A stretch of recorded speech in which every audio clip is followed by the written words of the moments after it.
Вопрос оплаты за электроэнергию всегда стоял в Мирнинском районе довольно остро.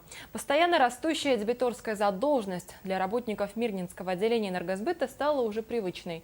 В свою очередь, население не всегда четко понимает, сколько и за что с него взимают средств. Кроме того, в этом году вновь планируется повышение тарифов за потребленную электроэнергию. Обо всем более подробно расскажет Руслан Фаткулин.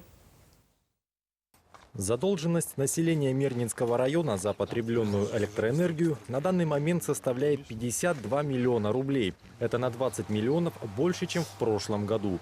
Многие не беспокоятся о своем многолетнем долге за свет, а кто-то, например, уезжая в отпуск, просто забывает оплатить счета. Но в любом случае все объемы потребленной электроэнергии конкретным человеком будут рассчитаны.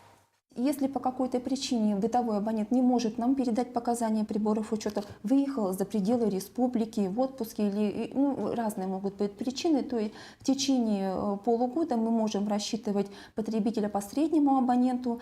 Если он в течение и этого времени нам не предоставил показания приборов учета, и у нас нет возможности попасть к данному абоненту, если у него прибор учета находится в квартире, то мы расчет производим по нормативам. По приезду и по предоставлению показаний приборов учета нормативы и среднее потребление будут пересчитаны на фактическое потребление по приборам учета.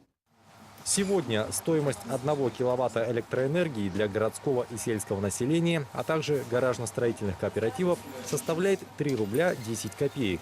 И здесь можно озвучить две новости. Начнем с неприятной. С 1 июля 2015 года ожидается повышение тарифов согласно постановлению региональной энергетической комиссии и будет равняться 3 рубля 57 копеек. Повышение в размере 15%. А теперь хорошая новость. С этого года, чтобы оплатить взносы на капитальный ремонт многоквартирных домов, не обязательно идти исключительно в кассу энергосбыта. С 1 декабря 2014 года Фонд капитального ремонта заключили договор по приему платежей еще с Почтой России. То есть у потребителя есть возможность помимо оплаты в кассе энергосбыта за Фонд капитального ремонта оплачивать и на отделение почты. Если в силу обстоятельств граждане не могут погасить накопившиеся долги за свет сразу, им предлагается сделать рассрочку платежа.